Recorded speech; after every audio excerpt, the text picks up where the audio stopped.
Saudi pro లీగ్లో all నజర్ జట్టు తరపున ఆడుతున్న క్రిస్టియానో రొనాల్డోకు 40 ఏళ్లు నిండడం గమనార్హం.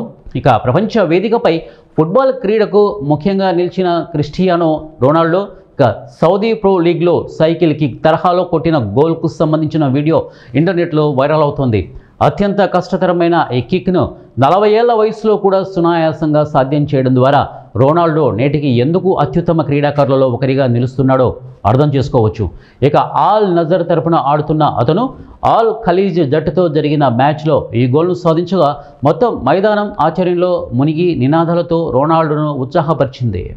గాలిలో ఎగిరి కొట్టిన గోల్. సహచర ఆటగాడు గాల్లో ఎగిరి తన వైపు బంతిని అందించగా దాన్ని వెంటనే అంచనా వేసిన రొనాల్డో గాలిలో ఎగురుతూ బంతిని తన్ని తలకిందులుగా తిరుగుతూ నేలపై దిగాడు.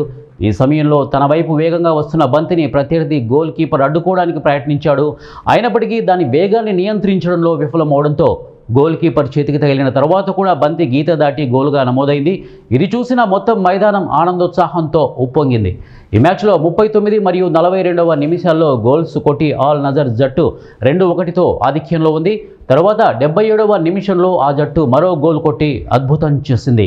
చివరకు రొనాల్డో యొక్క అద్భుతమైన గోల్ కారణంగా ఆల్ నజర్ జట్టు 4-1తో విజయం సాధించింది. రికార్డు సృష్టిస్తాడా రొనాల్డో? ఇక ఫిఫా ప్రపంచ కప్ క్వాలిఫైయింగ్ మ్యాచ్ల్లో పోర్చుగల్ జట్టు తరపున ఆడి ఇటీవలనే తన క్లబ్ జట్టుకు తిరిగి వచ్చాడు. జాతీయ జట్టు ప్రపంచ కప్కు అర్హత సాధించిన నేపథ్యంలో అందులోనూ ఆయన పాల్గొంటే 6 సార్లు ఫుట్బాల్ ప్రపంచ కప్ జట్టులో భాగమైన రికార్డును సృష్టిస్తారు. ఇక వచ్చే ఏడాది జరగనున్న ప్రపంచ కప్ తర్వాత తాను రిటైర్డ్ అవుతానని రొనాల్డో ప్రకటించడం గమనార్హం. ఇప్పటి వరకు రొనాల్డో పోర్చుగల్ జట్టు తరపున 5 సార్లు ప్రపంచ కప్లో ఆడాడు. 22 మ్యాచ్ల్లో ఆడి 8 గోల్స్ కొట్టాడు. అయితే ఒక్కసారి కూడా కప్పు గెలవలేదనే నిరాశ ఆయనకు కొనసాగుతోంది.